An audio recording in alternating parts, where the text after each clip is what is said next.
Más de uno. Madrid Norte. Sonia Crespo. Onda Cero.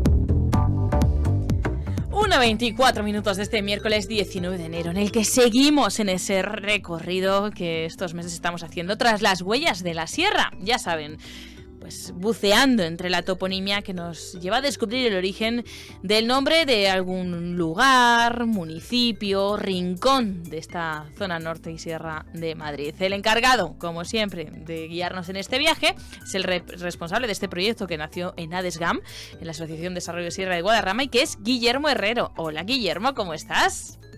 Hola, muy buenas, Sonia. Buenos días. Encantado de charlar unos minutos contigo y que me lleves de viaje. Hay que ver, menos mal que me he sacado el abono joven contigo, porque es que me llevas todo el día pues para acá, sí, para allá. Nos estamos recorriendo toda la zona norte de la provincia. Y hoy me vas a llevar hasta Villavieja del Lozoya. Así es, vamos a ir a un pequeño pueblo situado muy cerquita de Buitrago y por el que pasa, lógicamente, el río Lozoya. Y vamos a hablar primero de, como siempre, del origen del nombre, de cuál es la primera vez que aparece el nombre. Vamos a empezar por ahí. La fundación de Villavieja muy probablemente se remonta al periodo en el que se repobló toda esa zona de Buitrago y del río Lozoya, que más o menos fue alrededor del 1085. Pero, sin embargo, el primer documento en el que aparece por primera vez, se menciona la existencia del pueblo, es en 1485, en unas ordenanzas en las que se habla además de diversos aspectos sobre el uso de las regueras, de cómo se debe hacer el riego para prados y para huertos, y como curiosidad, estas ordenanzas aún se siguen usando en muchos sitios en nuestros días, fíjate con más de 500 años de antigüedad. Y también aparece, un poquito después, también vuelve a aparecer el nombre del pueblo de Villavieja en el año 1492, fecha clave, Sonia, que seguramente todos nuestros oyentes de Onda Cero les suene muy familiar, año en el que España, por primera vez a la cabeza de Cristóbal Colón, llega con esas 3 carabelas al Nuevo Mundo, a América, año también en el que se finaliza la reconquista de toda la península con la toma del último reino árabe que quedaba, que era Granada, y año también en el que se expulsa a la comunidad judía para completar lo que querían los Reyes Católicos, que era la unificación religiosa de toda la península. Y precisamente por este último hecho es por lo que es tan importante también para Villavieja que aparezca un inventario de propiedades que tenían los judíos de este año, de 1492. Y ahora no quiero adelantarlo porque lo vamos a ver en unos minutos. Vale, ahora me vas a explicar, bueno, ya podemos ir imaginando para qué se utilizaba ese inventario. Claro. Bueno, el actual nombre, Villavieja del Lozoya, que a mí ya me lleva a pensar de dónde puede venir, pero ¿es el nombre original? No, el nombre original que tuvo no era Villavieja, era Zarzoso. Zarzoso. Y Zarzoso, claro. Se cree que cuando se convirtió en villa, aunque no se sabe exactamente el año, pero cuando se convirtió en villa, se le llamó villa y se le añadió el apelativo Vieja, con el fin de que diferenciarlo de otra que hubiera. Y esto es algo de lo que no se ponen de acuerdo los etimólogos, porque si existía Villavieja, es muy probable que existiera también Villanueva, aunque no se ha encontrado ninguna Villanueva. Por lo tanto, no se sabe exactamente. Y respecto al apellido del Lozoya, se añadió en hemos perdido un momento a Guillermo. Se añadió en 1900. Se llaman Villavieja que hay en España. Te hemos perdido un segundo, Guillermo. El año que se lanzó un real decreto para cambiar muchos apellidos y añadir muchos apellidos a los pueblos de España, fue en el año. Ahora estoy llegando yo, así la onda. Estábamos más lejos nosotros, fíjate que en el año 1492, que decía que se había ido un segundito esa conexión y hemos entrado con retardo, que me decías que en el año 1916 se añadió esa terminación de Lozoya, ¿no? Porque bueno, en otros lugares había ya algunas villaviejas. Para diferenciarlo de otras villas viejas, y ocurrió lo mismo en otros 1000 ayuntamientos de España, que se añadió distintas terminaciones para poder diferenciar los ayuntamientos que tenían el mismo nombre. Creo que ahora me vas a hablar de un arco mudéjar.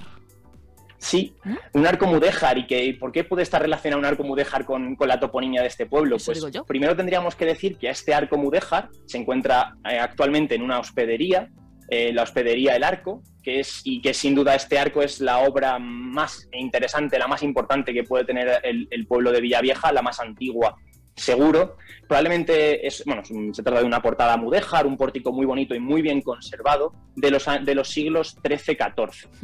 Y históricamente este arco no se encontraba en este emplazamiento.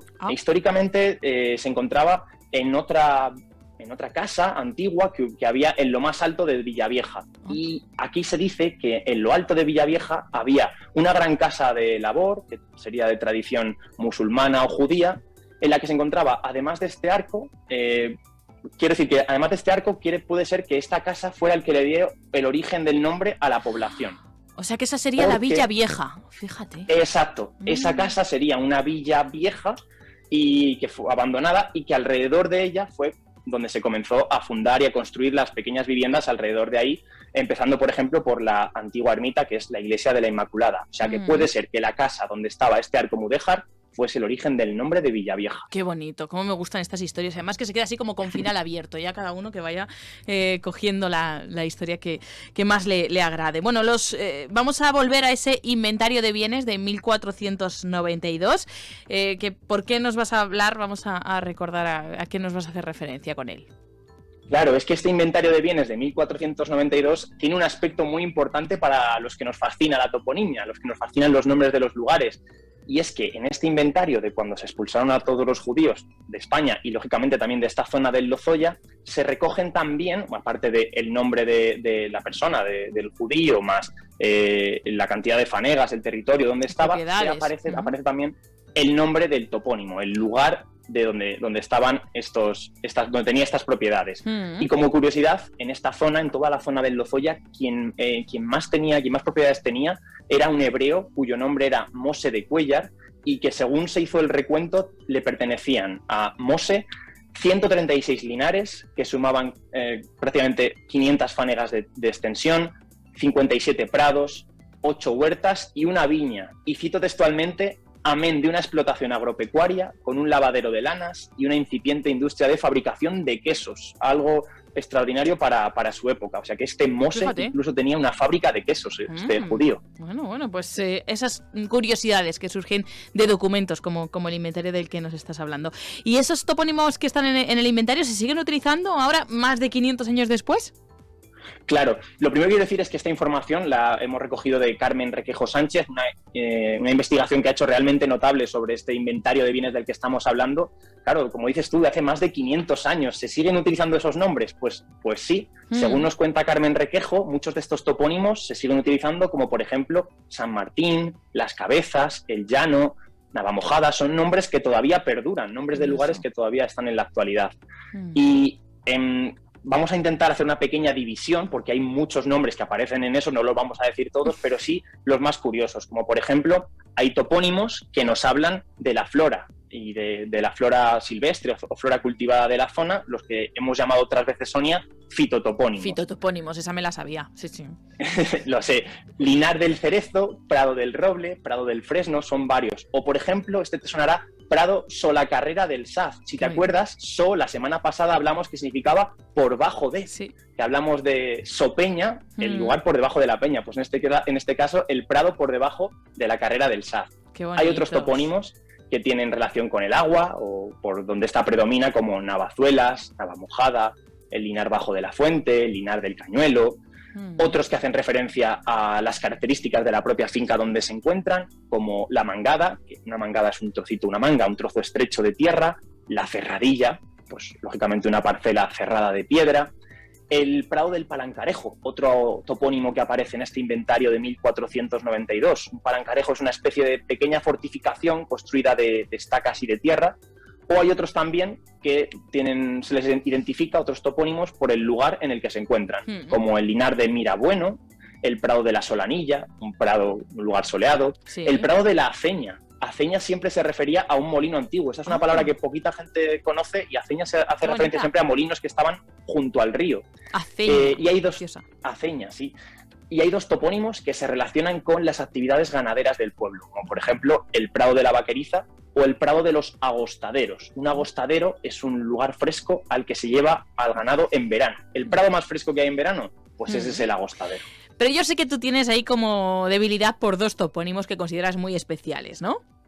Así es, hay dos topónimos especialmente especiales, valga la redundancia, en Villavieja, porque el primero de ellos nos encontramos con un topónimo que es un poquito oscuro, un poco difícil de interpretar, que aparece como Crus, C-R-U-S. A veces aparece en singular, otras veces en plural, y podría ser la cruz o las cruz. Lo más probable que se pueda tratar de la cruz o las cruces, pero también una palabra que se utilizaba mucho antiguamente en el siglo XVI era tierras crudías, es decir, tierras improductivas que producían poco. Y este cruz pues también podría venir de ahí, de tierras crudías. Y otro topónimo especial con el que voy a terminar ya es el topónimo que se repite mucho en toda esta zona y que nos podría contar incluso un poquito de la historia de los pueblos serranos de toda la zona del Lozoya y de Buitrago. Y es el topónimo Las Rades. Incluso hay un pueblo al otro lado de Somosierra, en Segovia, que se llama Las Rades. Se han encontrado más de 150 topónimos con este término o otros términos similares como la rad o la rate en toda esta zona. Y los etimólogos aseguran que es un riojanismo, es decir, que es una palabra de origen hispano-vasca, que se vendría de la palabra larra, que significa dehesa o prado. Por lo tanto, una rade sería un terreno comunal con árboles, en general robles, el cual se reparte entre los vecinos de manera común para que los vecinos lo exploten y aprovechen sus maderas de ahí.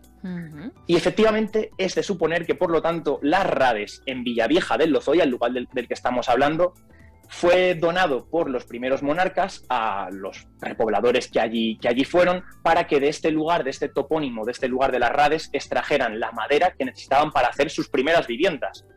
Por lo que, simbólicamente, Las Rades, el paraje de Las Rades, es el origen, están ahí las raíces, nunca mejor dicho, de Villavieja del Lozoya. Y es un topónimo que, como hemos dicho, se repite por toda la zona, por Somosierra, por Robregordo.